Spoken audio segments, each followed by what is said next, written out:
اپنا جلسہ ابھی مغرب کے وقت مکمل کیا ہے، وہی مجمع میرے ذہن میں تھا۔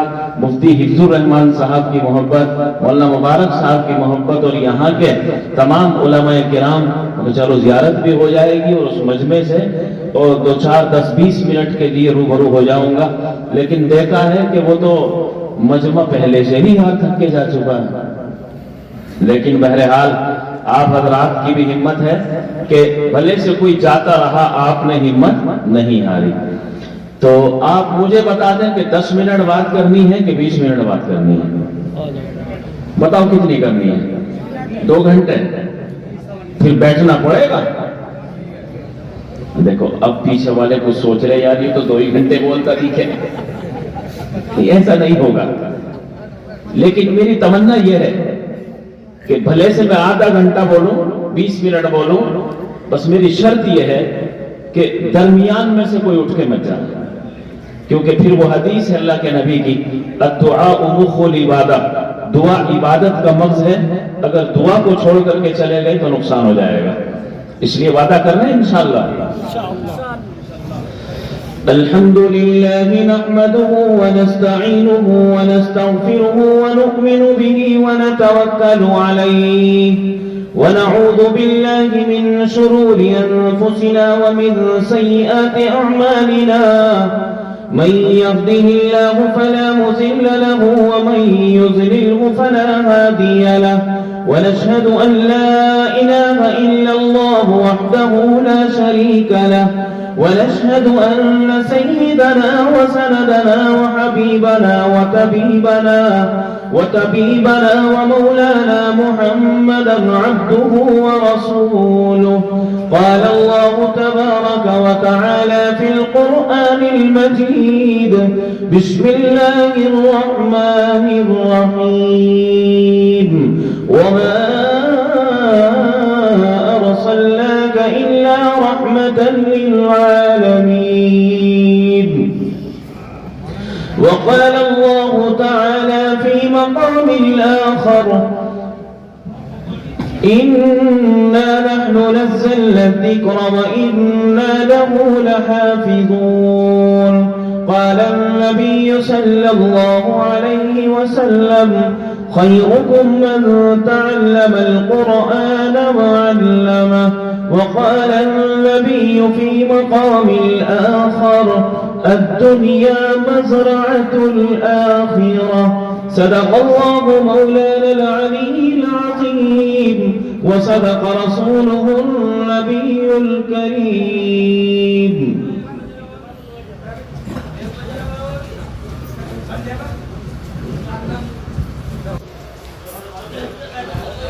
جس دور پہ نازاں تھی دنیا،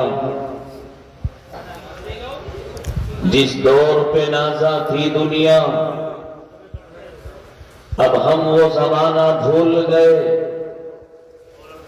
جس دور پہ نازاں تھی دنیا، اب ہم وہ زمانہ بھول گئے۔ اوروں کو جگانا یاد رہا، خود ہوش میں آنا بھول گئے۔ منہ دیکھ لیا آئینے میں، منہ دیکھ لیا آئینے میں، پر داغ نہ دیکھا سینے میں، جی ایسا لگایا جینے میں، مرنے کو مسلمان بھول گئے۔ مفتی صاحب کے حوالے سے اذان تو اب بھی ہوتی ہے، اذان تو اب بھی ہوتی ہے، مسجد کی فضا میں، مسجد کی فضا میں اے انوار، اذان تو اب بھی ہوتی ہے، مسجد کی فضا میں اے مسلم، جس ضرب سے سینے ہلتے تھے وہ ضرب لگانا بھول گئے۔ اے لا الہ کے وارث، باقی نگی ہے تجھ میں، اے لا الہ کے وارث، باقی نگی ہے تجھ میں، گفتار دل بنانا، کردار طاہرانہ۔ ارے تو وہ تھا، تیری نگاہ سے دل سینوں میں کانپتے تھے، تیری نگاہ سے تو دل سینوں میں کانپتے تھے، آج وہ کھویا گیا ہے تیرا جذبہ قلندرانہ۔ اسٹیج پر رونق افروز علماء دین، میرے محترم بزرگوں، میرے نوجوان دینی بھائیوں، آج دنیا بڑے حالات سے گزر رہی ہے، نہ جانے باتیں کیسی ہیں، نہ جانے دن کس طرح گزر رہے ہیں۔ آئیے ہم پلٹ کر ذرا دیکھیں تو صحیح، حضور اکرم صلی اللہ علیہ وسلم جو تمام نبیوں کے سردار بن کے آئے ہیں، جو تمام نبیوں کے امام بن کے آئے ہیں، جو تمام مخلوقات کے اوپر سرداری کا حق رکھتے ہیں، اگر کوئی پوری دنیا کے لیے پیغمبر اور نبی بن کے آیا ہے، تمام جہانوں کے لیے رحمت بن کے آیا ہے، اللہ تبارک و تعالیٰ کے مقام سے نیچے اپنا مقام منوا کے آیا ہے، وہ آمنہ کا در یتیم پڑھو سب صلی اللہ علیہ وسلم ہے۔ اللہ تبارک و تعالیٰ نے آپ کو دنیا میں اخیر میں ضرور بھیجا ہے، لیکن تذکیروں کو آدم سے پہلے کیا ہے، عیسیٰ سے پہلے کیا ہے، حضرت موسیٰ سے پہلے کیا ہے، حضرت خلیل اللہ سے پہلے کیا ہے، حضرت عیسیٰ روح اللہ سے پہلے کیا ہے۔ آپ کا تذکرہ سیدنا آدم علیہ السلام کی پیدائش ہونے کے بعد اور آپ کی آنکھ کھلنے سے پہلے آپ پہلے کیا ہے، کیونکہ آپ کی عرش الہی پر لا الہ الا اللہ جو آپ کا کلمہ ہے، اس سے آگے جو دوسرا جملہ تھا وہ محمد الرسول اللہ تھا۔ سیدنا آدم کی آنکھ کھلی ہے، آپ کی آنکھ کھلتے ہی عرش کی تختی پر پڑھی لا الہ الا اللہ محمد الرسول اللہ۔ سوال کیا گیا یا اللہ میں سب سے پہلے پیدا ہوا، آپ نے مجھے بغیر ماں باپ کے پیدا کیا ہے، کوئی میرا باپ نہیں ہے، کوئی مجھے جنم دینے والی میری ماں نہیں ہے، آپ نے مجھے اپنی مبارک کریمانہ صفت سے پیدا فرمایا۔ پھر یہ عرش کے اوپر جو تختی ہے لا الہ الا اللہ، تو سمجھ میں آ گیا نہیں ہے کوئی معبود سوائے تیرے، اگر عبادت ہوگی تو تیری ہوگی۔ آپ اپنی زبان سے کہیں خالق کون ہے، ہاتھ اٹھا کے کہیں خالق کون ہے، اللہ ہے۔ مالک کون ہے، اس لائق کون ہے کہ جس کو سجدہ کیا جائے، وہ اللہ ہی تو ہے۔ سیدنا آدم پوچھتے ہیں یا اللہ یہ تو سمجھ گیا لا الہ الا اللہ، تیرے سوا کوئی معبود نہیں، سجدے کے لائق تو ہے، ایسا تو ہے کہ اپنی ضرورتوں کو تیرے سامنے رکھا جائے، لیکن یہ دوسرا جملہ ہے محمد الرسول اللہ، اس کو نہیں سمجھ پایا۔ اللہ تبارک و تعالیٰ فرماتے ہیں اے پیغمبر، اے آدم تجھے پیدا کیا ہے، تیرے ذریعے سے انسانی مخلوق کو شروع کیا ہے، اور نہ جانے اس کا کتنے بعد نمبر ہے، لیکن مجھے اپنے جلال کی قسم اگر مجھے محمد کو پیدا کر کے دنیا میں بھیجنا نہ ہوتا تو تجھے بھی پیدا نہ کرتا، آسمان کو نہ بناتا، زمین کو نہ بچھاتا، پہاڑوں کے ذریعے اس زمین کے ہلنے کو نہ روکتا۔ اگر زمین سے درخت نکلے ہیں وہ محمد الرسول اللہ کا صدقہ و توفیق سے۔ آپ جو بیٹھے ہیں میں بھی آپ کے صدقے میں ہیں، آپ بھی آپ کے صدقے میں ہیں، آپ کے صدقے کے باہر کچھ نہیں ہے۔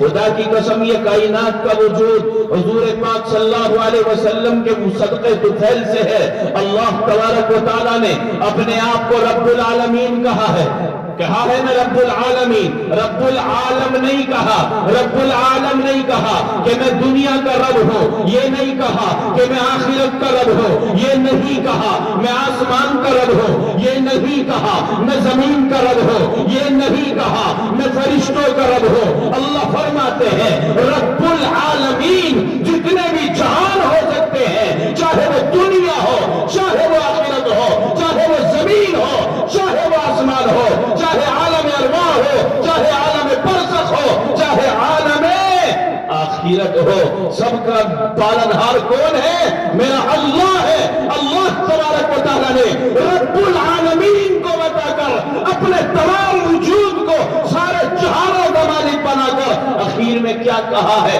رحمت للعالمین۔ کس کو کہا ہے؟ آقا نامدار محمد الرسول اللہ صلی اللہ علیہ وسلم کو کہا ہے۔ رحمت الانسان نہیں کہا، رحمت الاسمان نہیں کہا، رحمت زمین نہیں کہا، سارے جہانوں کا جیسے اللہ رب ہے ویسے محمد الرسول اللہ تمام جہانوں کے لیے رحمت بن کے آیا۔ حضرت موسیٰ اپنے علاقے کے نبی بنے. حضرت آدم اپنی امت کے نبی بنے. ایک نبی آیا ہے جو تمام نبیوں کا نبی بن کے آیا ہے. کہو سبحان اللہ. اسی نبی کی امت میں تو ہے, اسی نبی کی امت میں ہے. ابتدائی دور تھا اسلام کا. آج ہمیں ان مسجد مدرسوں کے در و دیوار سے محبت نہیں ہے. خدا کی قسم, اللہ کے نبی صلی اللہ علیہ وسلم نے جب مذہب اسلام کا اعلان کیا ہے, ابھی 3 سال اول کے جو تھے کھلم کھلا اسلام کی دعوت نہیں دی. جو مسلمان ہوتے وہ اپنے ایمان کو چھپائے رکھتے. 3 سال برابر سے ہی گزرے, لیکن اللہ تبارک و تعالیٰ نے جب آیت نازل فرمائی وَأَنذِرْ عَشِيرَتَكَ الْأَقْرَبِينَ, اور اپنے قریبی رشتہ داروں کو ڈرائیے, پھر پلٹ کر جواب آیا اے اللہ کے پیغمبر اب باہر نکل آئیے اور عام مسلمان انسانوں کو مذہب اسلام کی دعوت دیجیے. جب آپ نے دعوت دی ہے, جب آپ کی آواز پر کچھ لوگوں نے ایمان قبول کر لیا ہے, ایمان والے ہو گئے ہیں, وہ فکر مند ہو گئے, یا نبی اللہ ہم کلمہ پڑھ کر مسلمان تو ہو گئے, لیکن ہمیں غسل کا طریقہ تو بتائیے, ہمیں وضو کا طریقہ تو بتائیے, ہمیں وہ طریقہ تو بتائیے کہ جس سے ہم سجدہ کر سکیں, ہمیں یہ رب کا کلام تو سکھائیے, اللہ کا قرآن تو پڑھائیے. اللہ کے نبی صلی اللہ علیہ وسلم نے یوں نہیں کہا تم اپنے گھر بیٹھ جاؤ, تم میرے پاس مت آؤ, ایمان کو ایسے ہی پھیلاؤ, ابھی قرآن کی ضرورت نہیں ہے. اللہ کے حبیب نے فرمایا میرے پیارے صحابہ کوئی جگہ منتخب کر لو. کیا کہا؟ کوئی جگہ منتخب کر لو کہ جس جگہ میں تم بھی اکٹھے ہو جاؤ اور میں بھی آ جاؤں, میں تمہیں رب کا کلام سکھا سکوں. ایک صحابی کھڑے ہو گئے, حضرت ارقم رضی اللہ تعالیٰ, اور صحابہ کی تو ہمت نہ پڑی. خدا کی قسم آج کئی کمرے ہمارے مکانوں میں ایسے پڑے رہتے ہیں کہ کسی کے یہاں موت ہو جائے تو تب ان کا کھلنے کا نمبر آتا ہے, شادی کا موقع ہو تب ان کا تالا کھلتا ہے. بڑے ہیں کمرے بنے ہوئے, ان میں کوئی سونے والا نہیں ہے. حضرات صحابہ کے یہاں اگر کوئی مہمان آ جاتا تو اس کو سلانے کے لیے جگہ نہیں ہوتی تھی. حضرت ایوب انصاری کے یہاں جب اللہ کے حبیب ہجرت کر کے آئے ہیں, مقدر آپ کا ہے کہ حضرت نبی پاک صلی اللہ علیہ وسلم کا مقدر حضرت ابو ایوب انصاری کے مکان میں ہے, لیکن مکان کی حالت کیا ہے؟ مکان کی حالت کیا ہے کہ حضور اکرم صلی اللہ علیہ وسلم کو اگر مکان کے اندر سلاتے ہیں تو ایوب انصاری کو جگہ نہیں ہے. ایوب انصاری کہتے ہیں اے اللہ کے حبیب آپ اوپر کی منزل میں تشریف رکھیں, ہم نیچے رہیں گے. اللہ کے حبیب نے فرمایا نہیں میں تو نیچے رہوں گا, آپ اوپر رہ لیں. ابو ایوب انصاری کہتا ہے اے اللہ کے پیغمبر آپ نیچے رہیں گے, مجھ سے اوپر نہیں چڑھا جائے گا, میں کیسے اوپر رہ لوں گا؟ بہرحال الامر فوق الادب کہتے ہیں حضور پاک صلی اللہ علیہ وسلم نے نیچے رہنا پسند کیا. حضرت ابو ایوب انصاری رضی اللہ تعالیٰ عنہ کے بارے میں یہ لکھا ہے کہ آپ چھت پہ چڑھ گئے, آپ کے دل میں خیال آیا کہ اگر میں چھت پہ بیٹھا رہا تو اللہ کے نبی نیچے رہیں گے, بے ادبی ہوگی. آپ اپنے مکان کی مڈیر پکڑ کر کافی وقت لٹ کے رہے. کسی نے پوچھا ایوب یہ کیا حالت ہے کہ سرور کونین تشریف فرمائے, چھت پہ چڑھتا ہوں بے ادبی کا خطرہ ہے, مکان کے اندر جاتا ہوں آپ کے آرام میں خلل پڑنے کا خطرہ. لیکن آج ہمارے پاس اتنے مکانات ہیں. بہرحال ایک صحابی کے یہاں گنجائش تھی, کھڑے ہو گئے. حضرت ارقم رضی اللہ تعالیٰ عنہ فرمایا یا نبی اللہ میرا مکان آپ کی خدمت میں ہے, آپ جس طرح چاہے قبول کریں. حضور اکرم صلی اللہ علیہ وسلم نے ان دو مٹھی ور جماعت کو جنہوں نے کلمہ توحید پڑھ کر اپنے اسلام کو سینے سے لگایا, ایمان والے بن گئے, ان کے لیے اعلان کیا اپنے بھائی حضرت ارقم کے مکان میں جمع ہو جاؤ, تمہیں وہاں رب کا کلام سکھایا جائے گا. 3 سال برابر حضرت ارقم کے کمرے کو اللہ کے حبیب نے اپنے مہمانوں کا گھر بنایا, یعنی کلام اللہ سکھانے کا ایک سلسلہ درسگاہ وہاں قائم کی. آج دھولی کے مسلمان سمجھتے ہیں مدرسوں نے ہمیں کچھ نہیں دیا. خدا کی قسم کھا کر کہتا ہوں, علماء کی موجودگی میں کہتا ہوں, اگر تمہیں آج اپنے ملک میں آزادی کے ساتھ اذان پڑھنے کو مل رہی ہے، یہ مدارس کی دین ہے۔ اگر تمہیں آج جنازہ پڑھانے کے لیے ایک عالم حافظ مل رہا ہے، یہ تمہارا مدارس کی دین ہے۔ میں نے اپنے پڑوس سے سنا ہے، جب کسی محلے میں انتقال ہوتا تھا تو پرانا وقت وہ تھا کہ کوئی بڑے میاں حافظ نہیں، صرف بڑے میاں، بس چہرے پر داڑھی، ایماندار، تھوڑا جھوٹ نہ بولتے ہو، ان کا محلے میں یہ چرچا ہو کہ بھلا آدمی ہے۔ اب اس کا انتظار ہوتا تھا کب وہ آئیں گے، ہمارا جنازہ رکھا ہے، کب وہ نماز پڑھائیں گے، ان کے گھر جایا جاتا، پورا محلے میں اس میں انتقال ہو گیا، ان کی نماز پڑھا دو، پتہ چلا کہ وہ تو جنگل میں گئے ہیں، وہ تو کھلا جگہ لکڑی چگنے گئے ہیں، وہ تو کہیں گئے ہیں۔ تلاش کیا جاتا تھا، ان کو بلا کے لایا جاتا تھا جب وہ جنازے کی نماز پڑھاتے تھے۔ آج تیرے اور میرے گھر میں بچہ پیدا ہوتا ہے، قسم خدا کی کھا کے کہتا ہوں، اگر رات کے 11-12 بجے تک بھی آپ چاہیں کہ ہمارے بچے کو صبح بغیر اذان کے نہ ہو، مسجد کا کوئی امام، مؤذن، مدرسے کا کوئی اسٹاف، مدرس یا محتمم آ کر میرے بچے کے کان میں اذان پڑھے تو مسئلہ مشکل نہیں ہے۔ اب تو آنا بھی نہیں پڑتا ہے، فون کیے دیتے امام صاحب ذرا ہمارے گھر آ جائیے، بچے کے کان میں اذان پڑھنا۔ اتنی بھولی بھالی جماعت، خدا کی قسم یہ پلٹ کر یہ نہیں کہتا کہ رات کا وقت ہے چلو صبح پڑھیں گے، نہیں، فون آ گیا ہے، یہ اٹھ کے اپنے حجرے سے جاتا ہے، تمہارے بچے کے کان میں اذان پڑھتا ہے۔ جب وہ ذرا سمجھدار ہوتا ہے، تمہیں سلیقہ ہو یا نہ ہو، یہ خود ٹوک کے کہتا ہے اب بچہ ذرا سمجھدار ہو گیا ہے، اس کو مدرسے میں بھیجو، اس کو لا کے بٹھاتا ہے۔ حضرت عیسیٰ علیہ السلام ایک قبرستان سے گزرتے ہیں، عذاب قبر ہو رہا ہے، اپنے ساتھیوں سے کہا کہ اس میں جو مردہ ہے اس کو عذاب قبر ہو رہا ہے، اللہ تبارک و تعالیٰ اس کو عذاب دے رہے ہیں، یا غالباً حضرت عیسیٰ کی جگہ کوئی نیک اللہ کا ولی اور ہے، انہوں نے یہ کہا کہ اس میں عذاب قبر ہو رہا ہے۔ چنانچہ کچھ دن کے بعد پھر اسی قبر سے گزر ہوا تو اب اس کے اندر عذاب قبر نہیں ہو رہا۔ اللہ کی طرف لو لگائی، یا رب یہ کرشمہ کیا ہے؟ کہ کرشمہ یہ ہے کہ اس میں ایک اللہ کا نافرمان تھا، اللہ اس کو عذاب دے رہا تھا، لیکن مرنے سے پہلے اس نے یہ وصیت کی تھی، اس کی بیوی حاملہ تھی، اس نے وصیت کی تھی تیرے پیٹ سے جو بھی بچہ پیدا ہوگا اس کو مدرسے میں پڑھنے بھیج دینا۔ اور اس کے یہاں بیٹا پیدا ہوا، سمجھدار ہوتے ہی اس کی بیوی نے اپنے شوہر کی وصیت کو مکمل کرنے کے لیے اس معصوم کو مدرسے میں بٹھا دیا، جو مدرسہ میری اور آپ کی نگاہوں میں کوئی حیثیت نہیں رکھتا، جو وقار ان مدرسوں کا ہمارے دل و دماغ میں ہونا چاہیے۔ خدا کی قسم، علماء بیٹھے ہیں، مورخین نے لکھا ہے، میرے کابر کہتے ہیں ایک حافظ قرآن کسی قبرستان کے کنارے سے گزر جائے 40 دن تک اللہ عذاب کو ٹال دیتا ہے۔